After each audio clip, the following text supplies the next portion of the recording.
Martha scrubbed the tiles of her kitchen floor like she had every day for the past 30 years. The faint scent of bleach hung in the air as sunlight streamed through the window, casting a warm glow on her modest home. Life was routine, predictable, comforting even.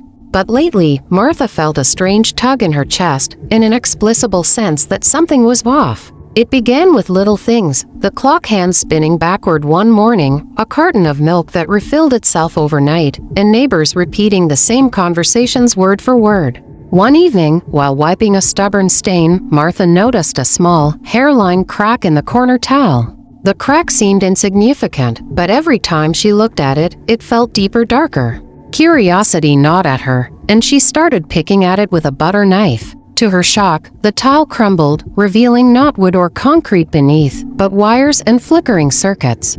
She recoiled, her breath catching in her throat. Was her floor fake? Determined to understand, she widened the hole, uncovering more wires and a glowing, pulsating light. As she pressed her ear closer, she heard faint whispers, fragments of her own voice. "Scrub harder, Martha. Keep cleaning. Don't think too much." Her heart raced, her mind spinning with questions she couldn't answer. The next day, she tried to explain it to her neighbor, Helen, but Helen just smiled politely, her expression eerily blank. "Oh, Martha, you're always so imaginative," she said, repeating the same line 3 times as if stuck on a loop. Panic set in as Martha began noticing more glitches, birds frozen mid-flight, the radio playing the same tune every hour, and strangers she'd never met who seemed to know her name. One night, as the whispers from the floor grew louder, Martha decided to dig further. Beneath her kitchen tiles, she found a screen showing live footage of her own life, every mundane moment, every chore, being broadcast to unseen eyes. Her hands trembled as she stared at the screen, and a voice boomed from nowhere. "Martha, you've gone too far."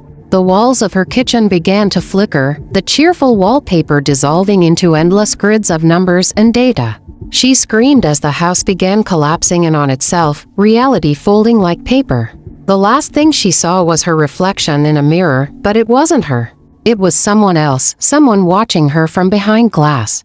Martha awoke in her kitchen, the floor spotless and the crack gone. The clock ticked steadily, the radio played a cheery tune, and Helen waved from the street. Everything was back to normal, but Martha couldn't shake the feeling that none of it was real. The moral lingered like a shadow. How much of your reality is truly yours? How much do you question the life you think you're living?